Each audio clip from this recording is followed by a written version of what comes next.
பாத்திரம் வச்சுக்கலாம்.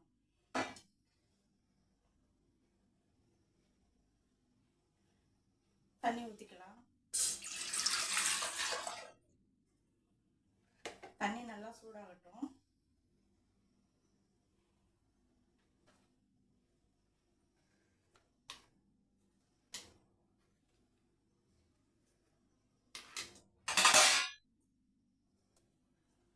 கொழுக்கட்டை மாவு, இடியாப்ப மாவு எதுவாக இருந்தாலும் பரவாயில்ல, அரிசி மாவு எடுத்து உப்பு கொஞ்சம் போட்டு இந்த மாதிரி நல்லா பிசைஞ்சு வச்சுக்கணும். இந்த மாதிரி குட்டி குட்டியாக கொழுக்கட்டை பண்ணி வச்சுக்கணும். இல்லை ரவுண்ட் ரவுண்டாக வேணும் அப்படின்னா கூட ரவுண்டாக பிடிச்சிக்கலாம்.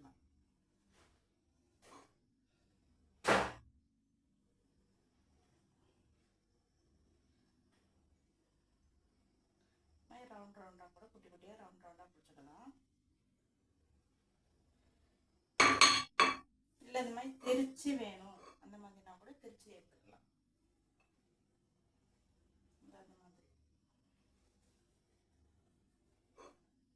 இந்த மாதிரி உங்களுக்கு எந்த மாதிரி டிசைன் பிடிக்குமோ அந்த மாதிரி செஞ்சு எடுத்துக்கலாம். எனக்கு வந்து கொழுக்கட்டை, பால் கொழுக்கட்டை அப்படிங்கிறனால இந்த மாதிரி கொழுக்கட்டையாக செஞ்சு எடுக்கிறது தான் பிடிக்கும். ஸோ அந்த மாதிரி அதனால தான் நான் அது நிறைய பண்ணி வச்சுருக்கேன். தண்ணி நல்லா சூடாகட்டும்.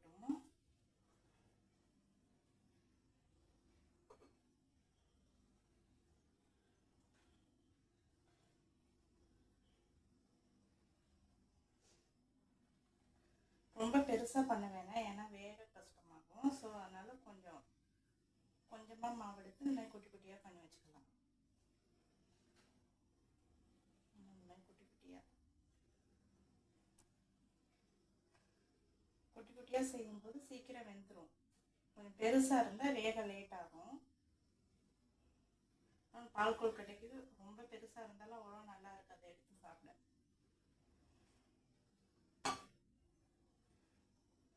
தண்ணி நல்லா கொதிச்சிருச்சு. கொஞ்சமாக உப்பு போட்டுக்கலாம்.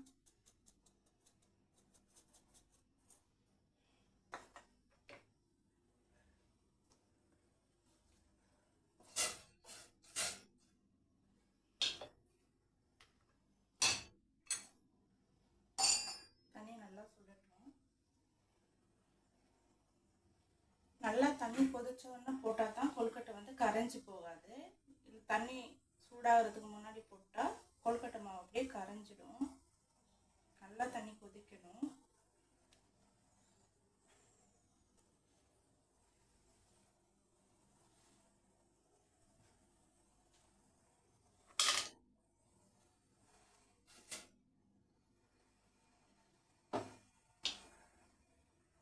சூப்பராக இந்த மாதிரி கொழுக்கட்டை செஞ்சு வச்சுக்கிட்டேன். தண்ணி சுடட்டும். தண்ணி சுட்டதுக்கப்புறமா நம்ம வந்து அதை போட்டுடலாம்.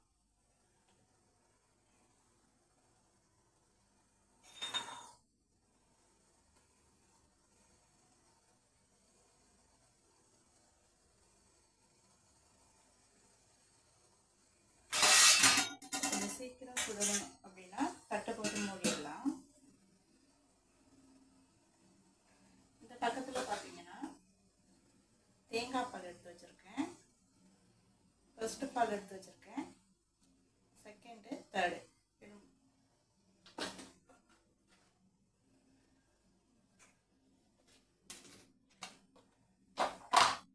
ஏலக்காவும் சர்க்கரையும் பவுடர் பண்ணி வச்சுருக்கேன். உங்களுக்கு வேணும்னா தண்ணி கொதிக்கும் போதே அதுலேயே ஏலக்காய் போட்டுக்கலாம். நல்லா தண்ணி கொதிச்சிருச்சு. நம்ம பிடிச்சி வச்ச கொழுக்கட்டையெல்லாம் போட்டுக்கலாம். ஒன்று ஒன்றா போடணும். மொத்தமாக அப்படி போட்டால் ஒன்றோட ஒன்று ஒட்டிடும்.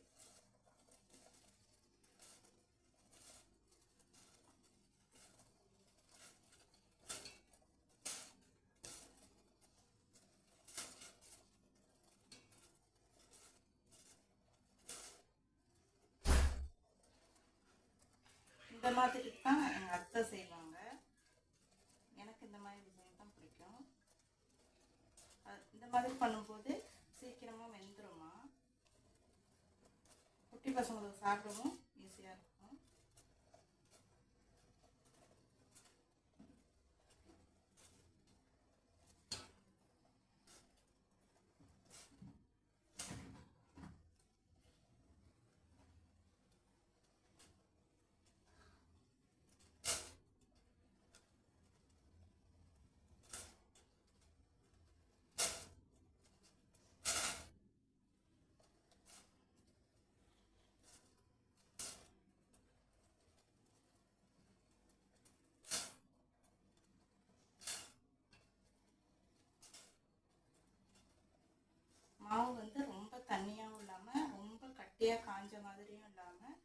மீடியமாக இந்த மாதிரி கையில் எடுத்து கொழுக்கட்டை பிடிக்கிற அளவு மாவு பிசைஞ்சு வச்சுக்கணும்.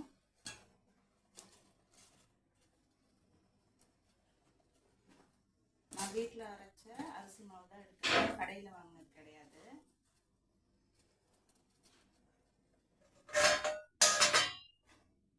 கொஞ்சம் வெந்ததுக்கு அப்புறம் தான் கலரி விடணும்.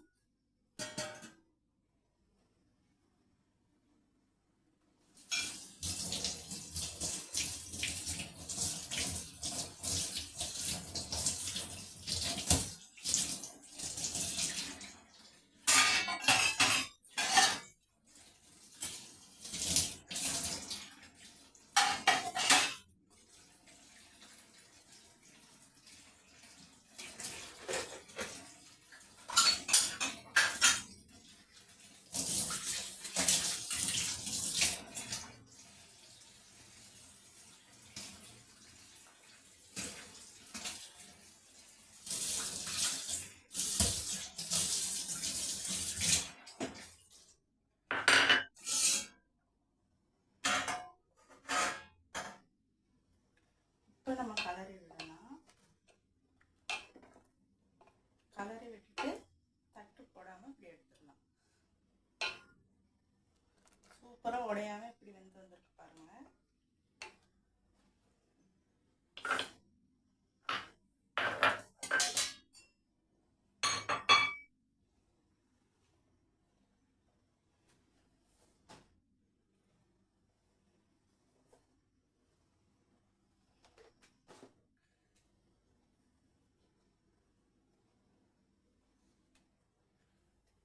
நல்லா வேகட்டும்.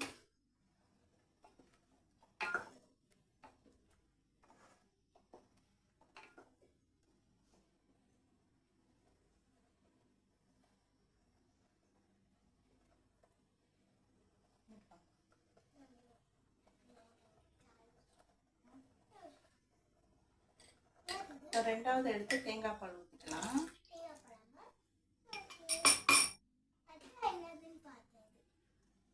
ஃபஸ்ட்டு பால் மட்டும் லாஸ்ட்டாக ஊற்றலாம், இதையும் ஊற்றி வச்சிடலாம். இப்போ வேகட்டும், பாலில் சேர்ந்து நல்லா வேகட்டும்.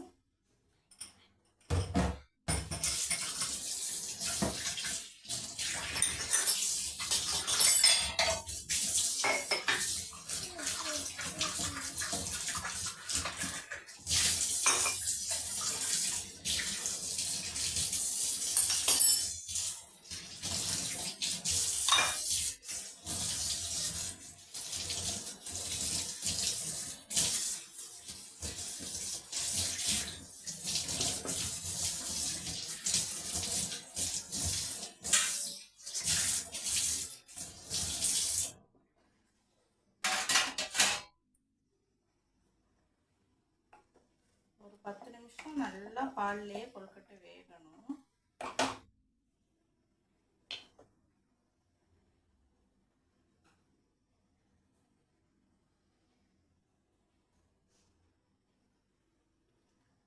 உங்களுக்கு வெல்லம் பிடிக்கும்னா கூட வெல்லம் சேர்த்துக்கலாம், சர்க்கரை சேர்த்துக்கலாம்.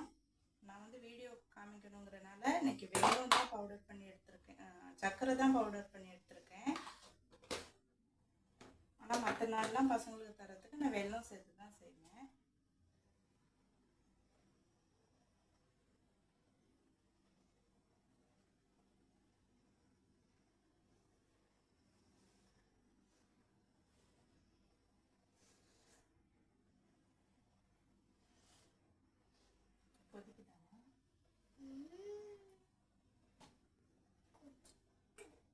ஏலக்காய் வாசனை வருதுல்ல, நல்லா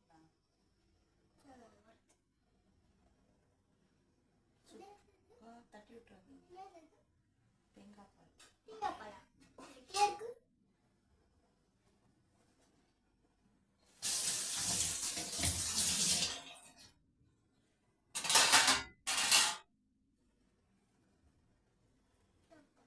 நல்லா பால் கொதிக்கணும். தேங்காய் பாலில் வந்து நல்லா கொழுக்கட்டையும் வேக வச்சிருக்கேன்.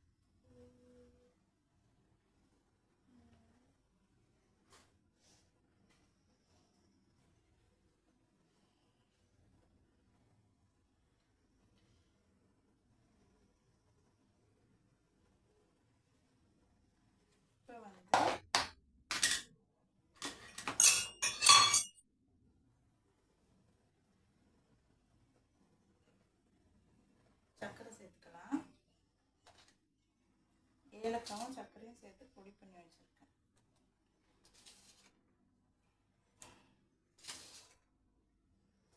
உங்களுக்கு தேவையான அளவு சேர்த்துக்கோங்க.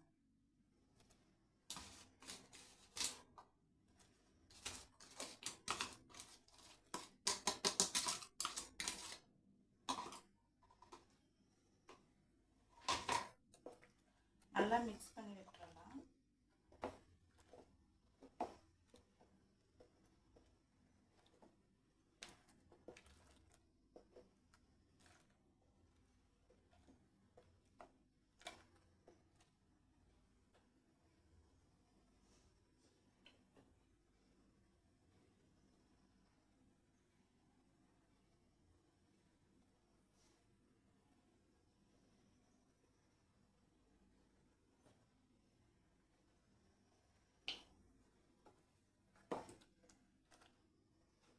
கொஞ்சம் கலரி விடணும். அடி பிடிக்காம கொஞ்சம் கலரி விட்டுக்கிட்டே இருக்கணும். தீயை கொஞ்சம் கம்மி பண்ணி வச்சிடலாம்.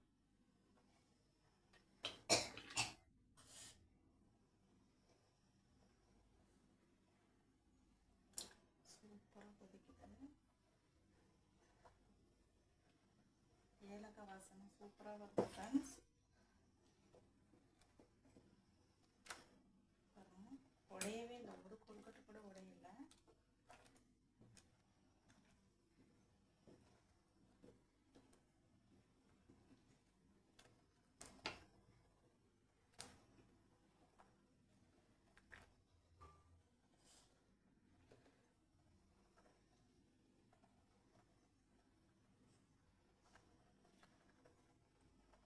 ஃப்ரெண்ட்ஸ், நான் வந்து தேங்காயோட 2-3 முந்திரி போட்டு லாஸ்ட்டாக சேர்க்குறதுக்காக அரைச்சி வச்சுருக்கேன். நீங்கள் வேணும்னா அது சேர்த்துக்கலாம், இல்லை வெறும் தேங்காய் பால் மட்டும் போட்டுக்கலாம்.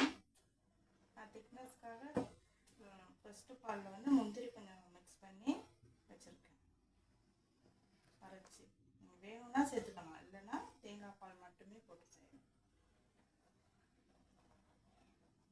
ஃபஸ்ட் பால் தனியாக எடுத்து வச்சுட்டு லாஸ்ட்டு பாலில் வந்து கொழுக்கட்டையை வேக வச்சுட்டு சக்கரைலாம் போட்டு இறக்கும் போது ஃபஸ்ட்டு பால் போட்டு கொஞ்சம் கொதி வந்தோடனே இறக்கிடலாம்.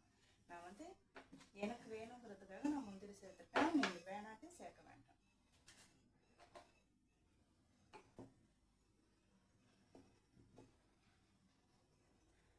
முந்திரி ஆப்ஷன் தான், வேண்டாட்டி சேர்க்க வேண்டாம்.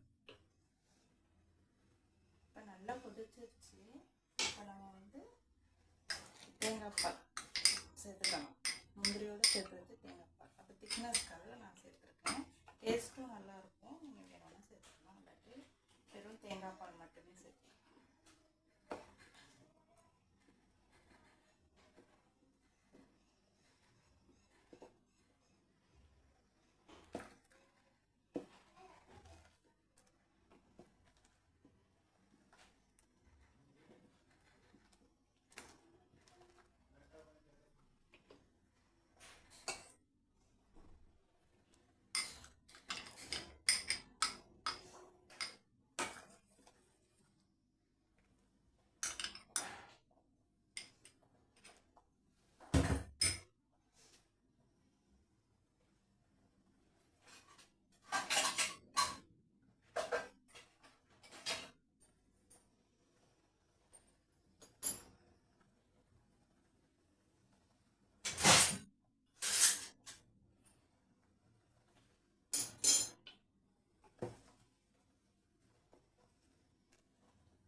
சூப்பரான பால் கொழுக்கட்டை ரெடி ஆகிடுச்சு. பாப்பாவை டேஸ்ட் பண்ண சொல்லலாம். பிருந்தா,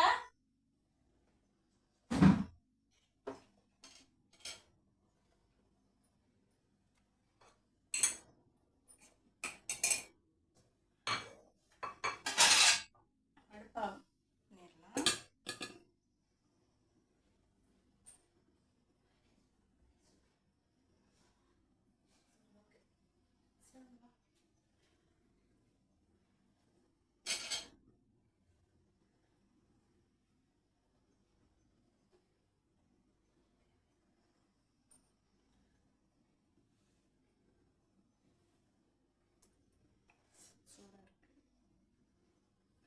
ஓகே ஃப்ரெண்ட்ஸ், சூப்பராக இருக்குது பால் கொழுக்கட்டை.